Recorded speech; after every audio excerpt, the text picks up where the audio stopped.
사도 바울의 3차 전도 여행 사역 중에서 있어서 가장 관심을 많이 드리고 또 많은 사역들을 감당한 곳이 바로 에베소 지방입니다.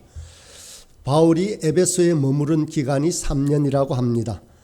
바울이 에베소에 머물면서 중점적으로 한 사역은 바로 세 가지입니다. 하나는 복음을 전하는 일과 병 고치는 일과 귀신 내어 쫓는 일이었습니다. 8절과 9절의 말씀을 보면 바울이 석 달 동안 에베소 회당에 다니면서 하나님 나라의 복음을 선포한 결과 두 가지 반응이 나타났습니다. 하나는 제자들이 생겼고 또 다른 무리는 강력하게 반대하고 비방하는 사람들이 생겨났다 하는 것입니다. 성령이 충만하고 말씀으로 무장된 사도 바울이 이렇게 복음을 전했는데도 마음이 굳어져서 복음을 받아들이지 않는 무리들이 있었다는 것입니다. 이 사실을 볼 때 우리가 전도할 때 안 믿는다 해도 또 우리를 대적하는 사람이 있다 하더라도 좌절되거나 낭망할 필요는 없습니다. 바울은 믿는 제자들만 따로 세워서 두란노 서원에서 날마다 성경을 강론했다라고 합니다. 10절입니다. 두 해 동안 이같이 하니 아시아에 사는 자는 유대인이나 헬라인이나 다 주의 말씀을 듣더라. 여기 마지막에 나오는 듣더라가 중요합니다. 믿음은 들어야 생겨나기 때문입니다. 여기서 바울이 에베소에서 복음을 전하자 주변 아시아, 소아시아 지방의 모든 교회들이 생겨났습니다. 골로새 교회가 세워졌고 소아시아 지역 스무나, 버가모, 두아디라, 사데, 빌라델비아 교회가 세워진 것입니다. 이렇게 신자는 말씀을 꾸준히 들어야 합니다. 그래야 구원을 얻습니다. 그래야 믿음이 자라나는 것입니다. 믿는 자가 은혜를 끝없이 누리며 살기 위해서는 지속적으로 하나님의 말씀을 들어야 합니다. 그것이 너무나 중요합니다. 그래서 우리가 변화될 수 있습니다. 그래야 우리가 예수님의 형상을 이룹니다.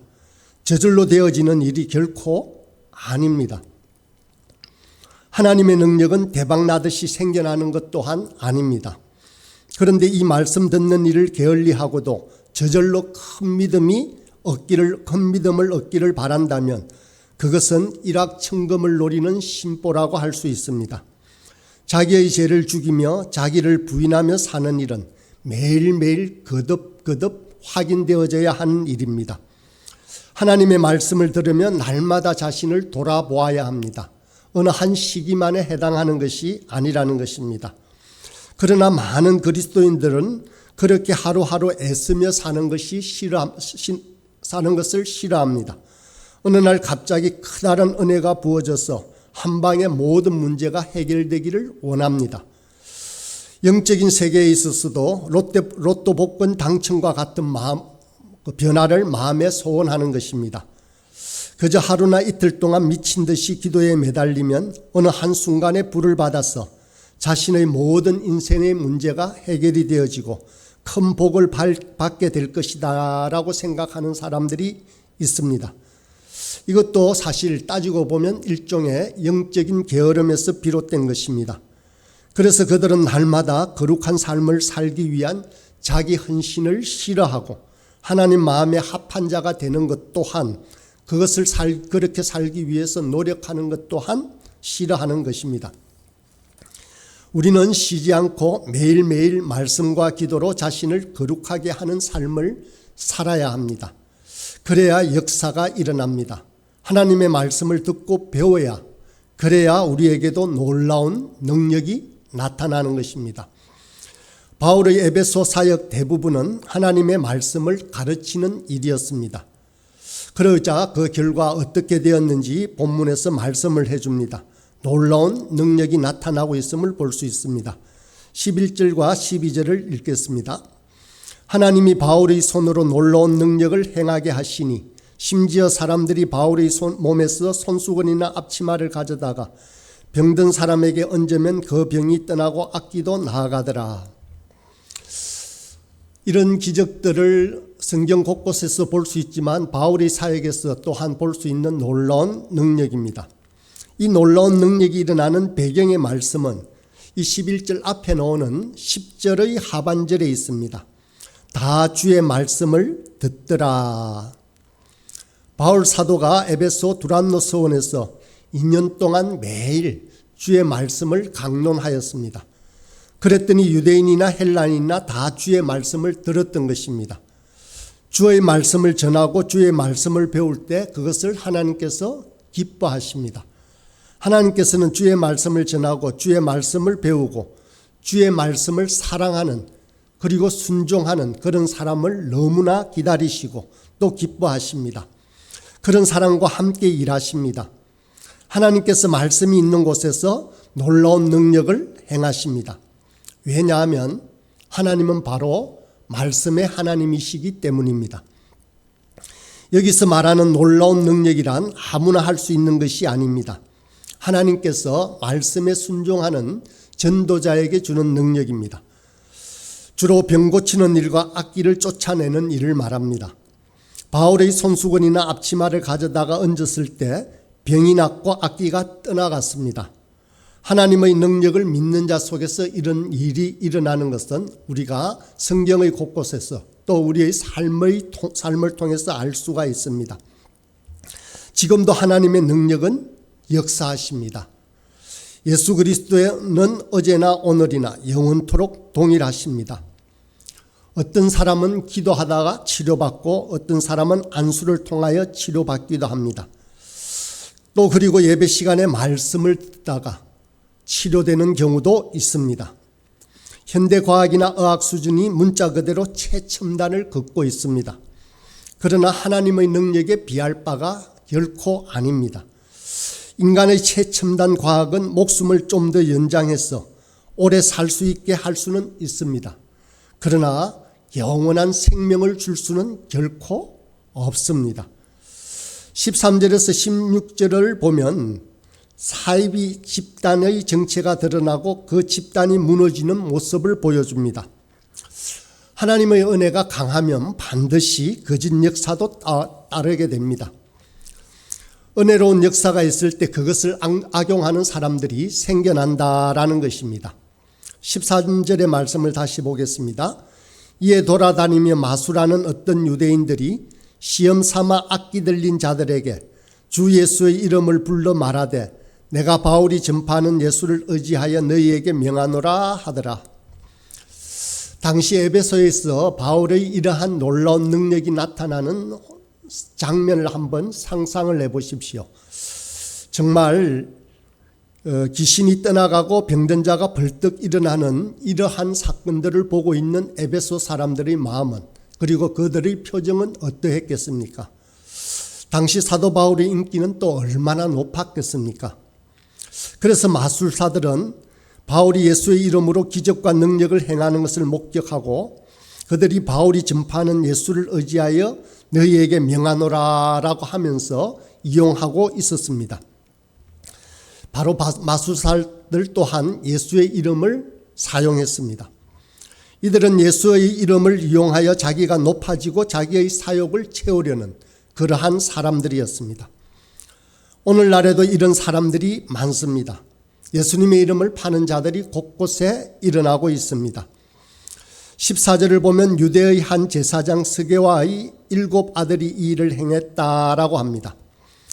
사도 바울이 하는 능력을 보고 탐복한 나머지 자신들을 실험해볼 양으로 악기 들린 자들을 찾아가서 내가 바울의 전파하는 예수를 빙자하여 너희에게 명하노라라고 호령했습니다. 어떻게 되었습니까? 우리가 본문에서 읽었던 것처럼 악기가 대답합니다. 내가 예수도 알고 바울도 알거니와 너희는 누구냐 하면서 악기 들린 사람이 그들에게 뛰어올라서 그들을 눌러 이깁니다. 그러자 그 7 형제는 몸을 상하여 벗은 몸으로 그 집으로 도망간다라고 했습니다. 정말로 난리가 났을 것입니다. 귀신이 화가 났습니다. 귀신들은 보통 사람들과는 달리 먼저 하나님의 사람들을 알아봅니다. 그리고 그들의 믿음과 능력을 파악했습니다. 귀신들은 예수님을 이전부터 잘 알고 있습니다. 복음서에 나타나는 귀신들은 모두 예수님을 알았습니다. 그리고 바울이 그 예수님의 제자이고 사도이고 믿음과 능력의 사도라는 사실 또한 알고 있었습니다. 그러나 이제까지 귀신의 이름으로 밥 벌어먹고 자기의 하수인 노릇을 하던 존재들이 장사가 잘 되니까 간판을 예수 이름으로 따로 바꾸었다는 것입니다. 그러자 귀신들이 화가 난 것입니다. 그래서 마귀가 대답하기를 예수님도 내가 알고 바울도 내가 아는데 너희는 누구냐 하면서 마술사에게 달려들어 핥히고 두들겨 패는 바람에 죽도록 맞고 벌거벗은 몸으로 도망치는 망신을 당했다라는 것입니다. 지금 우리가 살고 있는 이 시대에도 사이비 종교단체와 이단들이 곳곳에 득실 그리고 있습니다. 사이비란 에베소의 마술사처럼 예수님을 빙자하는 사람들을 말합니다. 저들은 그럴싸한 이름을 내걸고 선교단체니 자선단체니 성경공부 그룹이니 무슨 운동이니 하면서 예수님을 빙자해서 돈을 뜯고 가정을 파괴시키고 기독교를 망신시키고 영혼들을 사냥해 갑니다. 이들 사이비 집단이나 이단들의 공통점이 있습니다. 첫 번째는 자신들이 가장 옳고 선하고 잘 믿고 잘 가르친다라고 내세웁니다. 두 번째는 기성교회나 목사들을 공격하고 매도함으로 듣는 사람들이 귀를 자극하고 기성교회로부터 등을 돌려 자기들에게 오도록 만듭니다. 또 그들의 성경 해석 방법이 유별납니다.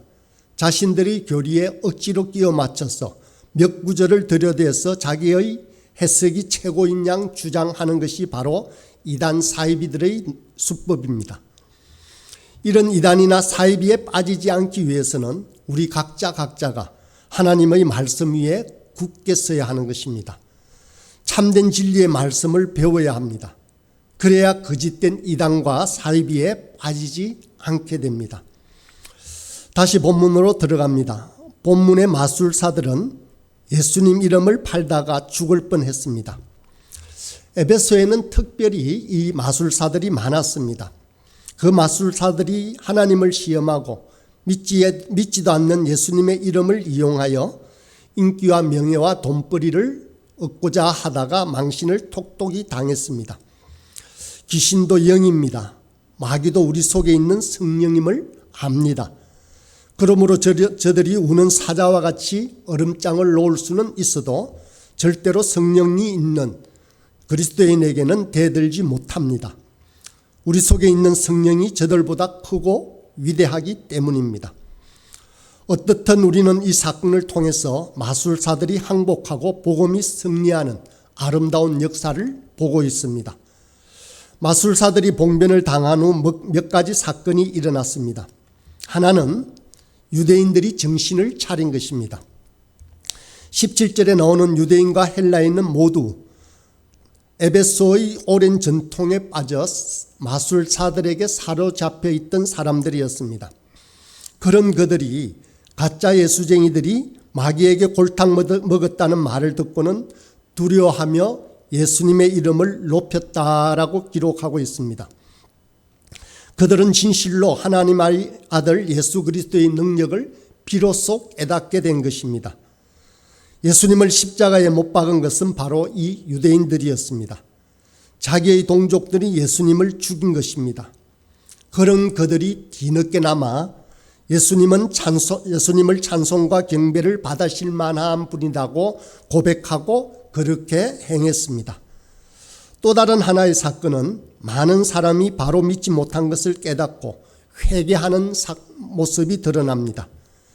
18절 말씀해 보니 믿은 사람들이 많이 와서 자복하여 행한 일을 알리며 라고 했습니다. 에베소에서 믿은 사람들이 많이 예수님께로 나온 것입니다. 그들이 나와서 한 일은 바로 자기 죄를 자백하고 자기들의 잘못된 행함을 하나님께 고백한 것입니다. 하나님께 능력받고 은혜 받는 비결은 바로 깨닫고 회개하는 것입니다. 회개가 없이는 바로 얻을 수가 없는 것들입니다. 그런 의미에서 기독교의 복음은 바로 회개의 복음이라고 할 수 있습니다. 사울왕과 다윗왕 모두 큰 잘못을 저질렀습니다. 그러나 사울왕이 망한 이유는 회개하지 않았기 때문입니다. 다윗이 복받은 비결은 바로 회개했기 때문입니다. 에베소 성도들이 또 어떤 일을 했는지 보겠습니다. 19절입니다. 또 마술을 행하던 많은 사람이 그 책을 모아 가지고 와서 모든 사람 앞에서 불사르니 그 책값을 계산한 적 은 5만이나 되더라. 회개란 말로만 하는 것이 아니었습니다. 이들은 바로 행동으로 옮겼습니다. 마술을 행하던 사람들은 자신들의 제약된 행동을 회개하고 바로 자신들의 변화된 삶을 공개적으로 증거하기 위하여 마술과 관련된 모든 서적들을 불살랐습니다. 은 5만은 굉장히 큰 액수입니다.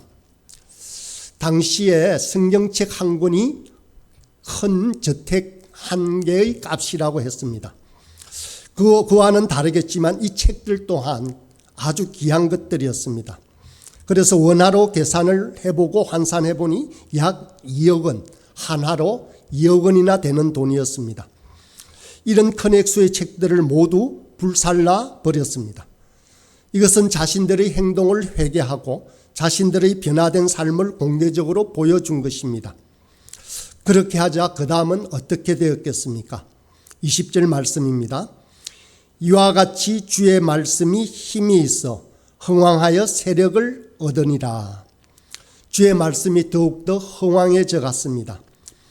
이 20절의 짧은 본문을 보면 주의 말씀이 힘이 있음을 3번이나 반복하여 강조합니다.